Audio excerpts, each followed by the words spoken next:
पाक फौज में एहतिसाब से बाला कोई नहीं, किसी को कोई इस्तिस्ना नहीं। मजबूत और कड़ा एहतिसाब ही पाक फौज के इस्तेहकाम के लिए लाजिम है। Army chief general Asim Munir की ज़ेर सदारत कोर कमांडर्स कॉन्फ्रेंस का आज़म। फोरम ने कहा, फौज एक मुनज़्ज़म इदारा है जिसके हर फर्द की पेशेवराना महारत और वफादारी सिर्फ रियासत और अफवाज पाकिस्तान के साथ है।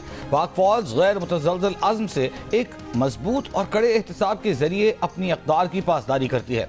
आर्मी चीफ दहशत गर्दों, इंतशार पसंदों और जराइम पेशा माफियाज के खिलाफ कार्रवाई में हुकूमत, इंतजामिया और सिक्योरिटी इदारों को भरपूर ताअवुन फराहम करते रहने के आज़म का इरादा। कोर कमांडर्स कॉन्फ्रेंस में सख्त साइबर सिक्योरिटी इक़दामात से कौमी साइबर स्पेस का तहफ़्फ़ुज़ यकीनी बनाने पर जोर।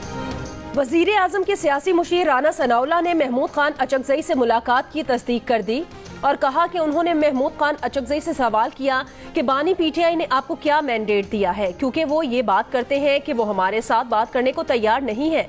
अचकज़ई साहब ने इस बात पर अफसोस का इजहार किया और कहा कि जब तक सब एक दूसरे को बर्दाश्त करके बात नहीं करेंगे तो मामला आगे नहीं बढ़ सकता। नवाज शरीफ ने भी हमेशा यही बात की है और कभी ये नहीं कहा कि पीटीआई को निकाल दो। प्रोग्राम आज शाहजेब खानजादा के साथ में बात करते हुए 9 मई पर माफी मांगने की शर्त से मुतालिक सवाल पर राना सनाउल्लाह ने कहा कि सियासत में कुछ बातें जवाब दर जवाब कहना लाजिम हो जाती हैं, क्योंकि बानी पीटीआई रोज ये कहते हैं कि वो हमारे साथ बात करने को तैयार नहीं है। शहबाज शरीफ ने वजीर आजम बनते ही जब सबको बातचीत करने की पेशकश की तो माफी की शर्त नहीं लगाई थी। वजीर दिफा ख्वाजा आसिफ का कहना है कि वो lieutenant general retired Faiz Hamid के वादा मुआफ गवाह बनने की पेशगोई नहीं कर सकते। एक टीवी इंटरव्यू में उन्होंने कहा कि खुद बानी पीटीआई को पता है कि जनरल रिटायर्ड फैज हमीद की सारी कहानी का खुरा बानी पीटीआई की तरफ जाएगा। 2018 में आरटीएस बिठाकर बानी पीटीआई को जितवाया गया। वो सारा अमल बाजवा और फैज का जॉइंट वेंचर था। चीन के वजीर आजम ली कीचियांग अगले माह पाकिस्तान का 3 रोज़ा दौरा करेंगे। सिफारती ज़राए के मुताबिक चीनी वजीर आजम 14 अक्टूबर को पाकिस्तान पहुंचेंगे। 15 और 16 अक्टूबर को शंघाई ताउन तंजीम के सरबराहान हुकूमत के इजलास में शिरकत करेंगे। चीनी वजीर आजम के दौरे में पाक चीन ताल्लुकात और दीगर उमूर ज़ेर गौर आएंगे। चीनी वजीर आजम के इस दौरे पर दोनों ममालिक के दरमियान कई मुआहिदों पर दस्तखत मुतवक्किल है। तर्जुमान अमरीकी महकमा खारजा मैथ्यू मिलर ने कहा है कि ईरान के साथ तिजारती मुआहिदों पर गौर करने वालों को मुमकिना रद्द-ए-अमल से आगाह रहने का मशवरा देते हैं। कहा, पाकिस्तान की तवानाई की कमी को पूरा करने में मदद करना अमरीका की तरजीह है। वाशिंगटन में प्रेस ब्रीफिंग के दौरान एक सवाल के जवाब में अमरीकी तर्जुमान ने कहा, अमरीका गुज़िश्ता हफ्ते बलूचिस्तान में हमलों की शदीद मज़म्मत करता है। दहशत गर्दी के खिलाफ जंग में पाकिस्तान के साथ खड़े रहेंगे। महकमा मौसमियात की आज कराची, हैदराबाद, नवाबशाह, सक्खर, मीरपुर खास, थरपारकर समेत सिंध के मुख्तलिफ हिस्सों में बारिश की पेशगोई। इस्लामाबाद, लाहौर, सियालकोट, मुल्तान, मूसाखेल, सिब्बी, नसीराबाद, एबटाबाद, मानसेहरा, कोहिस्तान और स्वात समेत 4 सूबों में चंद मकामात। कश्मीर और गिलगित बल्तिस्तान में भी कहीं कहीं बारिश का इम्कान। बलूचिस्तान में 2 माह से बारिशों के दौरान नुकसानात की तफसील जारी। PTMA के मुताबिक मुख्तलिफ वाक़यात में 39 अफराद जाँ बहक हुए, 900 से ज़ायद मकान मुकम्मल तबाह हुए, 7 पुल और 47 किलोमीटर सड़कों को नुकसान पहुँचा। बलूचिस्तान नेशनल पार्टी के सरदार अख्तर खान मैंगल कौमी असम्बली की रुकनीत से मुस्ताफ़ी। सदर और वज़ीर आज़म पर अदम एतमाद। कहा, ये असम्बली उनकी आवाज़ नहीं सुनती, इसमें बैठने का क्या फ़ायदा, अपने लोगों के लिए कुछ नहीं कर सके। बलूचिस्तान के मामले पर लोगों की दिलचस्पी नहीं, मुल्क में सिर्फ नाम की हुकूमत रह गई है। इस सियासत से बेहतर है पकौड़े की दुकान खोल लें। अख्तर मैंगल ने कहा, इस्तीफे के फैसले से 65,000 वोटर नाराज़ होंगे, मैं उनसे माफ़ी मांगता हूँ। अख्तर मैंगल NA 256 खुजदार से रुकने कौमी असम्बली मुंतखब हुए थे। रहनुमा नून लीग ख्वाजा साद रफीक ने सरदार अख्तर मेंगल के इस्तीफे को विफाक के लिए बुरा शगुन करार दे दिया।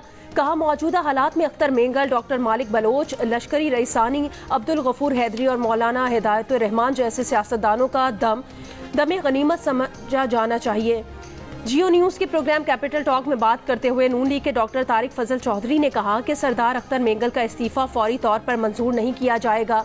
तहरीक इंसाफ के डॉक्टर निसार अहमद जट ने कहा, सरदार अख्तर मेंगल को इस्तीफे पर नज़रसानी करनी चाहिए। रियासत जालिम के साथ खड़ी नहीं हो सकती, रियासत मजलूम के साथ खड़ी होगी। वज़ीर आला बलूचिस्तान सरफराज बुख्ती का बलूचिस्तान असम्बली में खिताब। कहा, मुज़ाकरात के लिए हमारे दरवाजे आज भी खुले हैं। रियासत की ज़रूरत हो तो ऑपरेशन क्यों ना हो, दहशत गर्दों के खिलाफ इंटेलिजेंस बेस्ड ऑपरेशन जारी रहेंगे।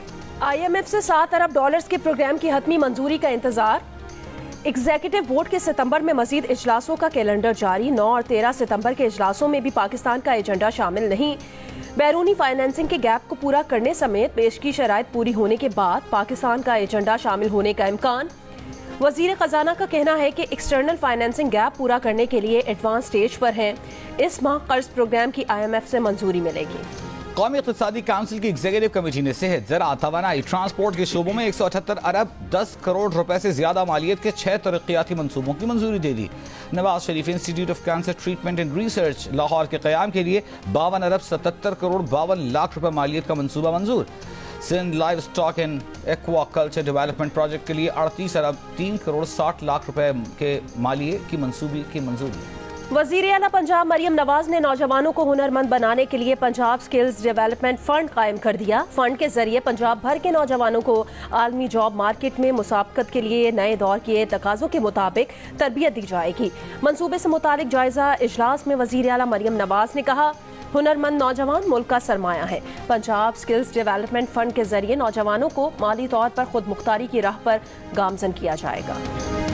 सेनेट की कायमा कमेटी बराए दाखिला के इजलास में सेनेटर सैफुल्लाह अबड़ो और शहादत आवान के दरमियान तल्ख जुमलों का तबादला। शहादत आवान की जानिब से सैफुल्लाह अबड़ो के बोलने पर इतराज। सैफुल्लाह अबड़ो गुस्से में आ गए, कुर्सी उठाकर मारने की धमकी दे दी। साथ बैठे लोगों ने माहौल ठंडा करने की कोशिश की। सेनेटर शहादत आवान का कमेटी इजलास से वॉक आउट। वफाकी वजीर दाखिला मोहसिन नकवी का कहना है कि कच्चे के लोगों का बंदोबस्त करना पड़ेगा। सूबों से बात कर रहे हैं। सेनेट कायमा कमेटी बराए दाखिला को ब्रीफिंग में कहा, बलोचिस्तान में कोई ऑपरेशन नहीं करने जा रहे। खैबर पख्तूनख्वा में टारगेटेड कार्रवाइयां कर रहे हैं। कायमा कमेटी दाखिला ने वफाकी दारुल हुकूमत में इज्तिमात नज़्म व ज़ब्त बिल 2024 मंजूर कर लिया। बानी PTI और बुशरा बीबी के खिलाफ 190 मिलियन पाउंड रेफरेंस की समाअत आज होगी।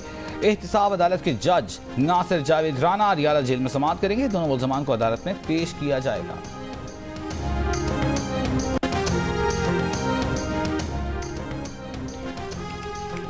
कौमी असम्बली में सूबों की जमीनों की अलॉटमेंट पर बहस। पीपल्स पार्टी के खुर्शीद शाह ने कहा, सिंध की लाखों एकड़ जमीन देने का फैसला हमने नहीं, निगरां हुकूमत ने किया था। सिंध में पहले ही पानी की किल्लत है। लाखों एकड़ जमीन आबाद करने के लिए पानी कहां से आएगा? आप फैसला कर लें, 48 लाख एकड़ जमीन चाहिए या पाकिस्तान? वफाकी वजीर बराए आबी वसाइल मुसद्दिक मलिक ने जवाब दिया, अगर जमीन देने का फैसला आपने नहीं किया तो फैसला वापस ले लें। आप जमीनें दे भी रहे हैं, वापस भी नहीं ले रहे और एतराज भी कर रहे हैं। सिंध हुकूमत के पास फैसला वापस लेने का इख्तियार है। फैसला करें, ये गुफ्तगू ही खत्म हो जाएगी। वज़ीर आज़म शहबाज शरीफ से MQM पाकिस्तान के वक्त की मुलाकात। ज़राए के मुताबिक MQM ने बिजली की कीमतों में कमी से मुताल्लिक़ अमल दरामद का मुतालबा किया। वज़ीर आज़म को सिंध के हवाले से अपने तहफ़्फ़ुज़ात से आगाह किया। बिजली की कीमतों में इजाफे का मामला भी उठाया। कराची समेत शहरी इलाकों में तरक्याती कामों में सुस्त रवि पर तहफ़्फ़ुज़ात का इजहार। मुलाकात में अवाम और ताजरों के मसाइल भी वज़ीर आज़म के सामने रखे। वज़ीर आला सिंध मुराद अली शाह अमरीका पहुंच गए। सूबाई वज़ीर नासिर हुसैन शाह के मुताबिक वज़ीर आला सिंध लाइव डिज़ाइन लैब के क़याम की तकरीब में शिरकत करेंगे। Live design lab IBA Karachi और स्टैनफोर्ड यूनिवर्सिटी के दरमियान कायम की जाएगी। मुराद अली शाह स्टैनफोर्ड यूनिवर्सिटी में अपने असातिज़ा और दोस्तों से मुलाकात भी करेंगे। सिंध असेंबली में गैर कानूनी तारिकीन वतन को निकालने की तहरीक मंजूर। पीपल्स पार्टी और MQM के अरकान में तल्ख कलामी और अपोजिशन का एहतजाज। पीपल्स पार्टी की मालवी राशिदी ने कहा कि हकीकत है कि सूबे में गैर कानूनी तौर पर रहने वालों ने सूबे को आलमी यतीम खाना समझ रखा है। नादरा गैर कानूनी महाजरीन को शनाख्ती कार्ड जारी करता है। सूबाई वजीर ज़ियाउल हसन लंजार ने कहा कि अब गैर कानूनी तारिकीन वतन का बोझ बर्दाश्त नहीं कर सकते। आगा सिराज दुरानी ने कहा, गैर कानूनी तारिकीन वतन को बाहर निकालें। दौरान तकरीर सिराज दुरानी ने यह भी कहा कि सिंध ने तो सबका भला किया और दिल खोल कर कबूल किया। सिंध के लोगों ने मेहमान के तौर पर आपको ठहराया। MQM के एजाज़ुल हक ने कहा कि हम पर एहसान न जताया जाए, सिंध किसी की जागीर नहीं थी, हम अपने हिस्से का पाकिस्तान साथ लाए थे। इख्तियारात निचली सतह तक जाने चाहिए, तभी सूबा पांव पर खड़ा हो सकता है। वज़ीर आला KP का लोकल काउंसिल एसोसिएशन के मेंबरान से खिताब। कहा, 2019 में लोकल गवर्नमेंट एक्ट पास किया जो बानी PTI के विजन के मुताबिक था। इसमें कुछ तब्दीलियां आई जिसकी वजह से इसका असल मकसद पूरा ना हो सका। बहुत चीज़ों पर फैसला हो गया है और बहुत चीज़ों पर कानून की ज़रूरत है। लोकल लेवल पर रेवेन्यू को बढ़ाना चाहिए जिससे सूबाई खजाने का बोझ कम होगा। गवर्नर सिंध कामरान टिसोरी की हिदायत पर गवर्नर हाउस में यौम दिफा की तकरीब के इंतजाम जारी। गवर्नर सिंध कामरान टिसोरी का कहना है कि शोहदा की कुर्बानियाँ फरामोश नहीं कर सकते। तकरीब में शोहदा के अहल खाना हमारे मुआज़्ज़ज़ तरीन मेहमान होंगे। हम सब मिलकर शोहदा के अहल खाना के साथ इजहार अक़ीदत करेंगे। सिंध हुकूमत का भी यौम दिफा पाकिस्तान इंतहाई अक़ीदत जोश और जज्बे से मनाने का फैसला। सूबाई वज़ीर नासिर शाह की ज़ेर सदारत यौम दिफा पाकिस्तान से मुताल्लिक़ इजलास। नासिर हुसैन शाह ने कहा, हम अपने शोहदा के साथ उनके ख़ानदानों को भी सलाम पेश करते हैं। यौम दिफा पर शोहदा की याद में सूबे भर में प्रोग्राम्स होंगे।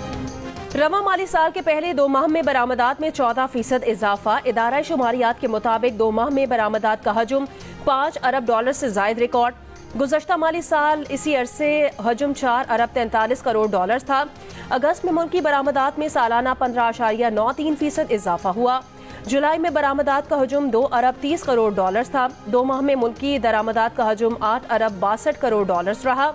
अगस्त में सालाना बुनियादों पर दरामदात में 1.25% कमी हुई। जुलाई तक अगस्त तिजारती खसारे में 4.20% कमी हुई। वजारत खजाना ने नए मुलाजमीन के लिए पेंशन में कॉन्ट्रीब्यूटरी पेंशन फंड स्कीम मुतारिफ करा दी। स्कीम के तहत नए भर्ती होने वाले मुलाजमीन कॉन्ट्रीब्यूटरी स्कीम में 10% बुनियादी तनख्वाह से हिस्सा देंगे। ये यकम जुलाई 2024 से नई पेंशन स्कीम का इतलाक होगा।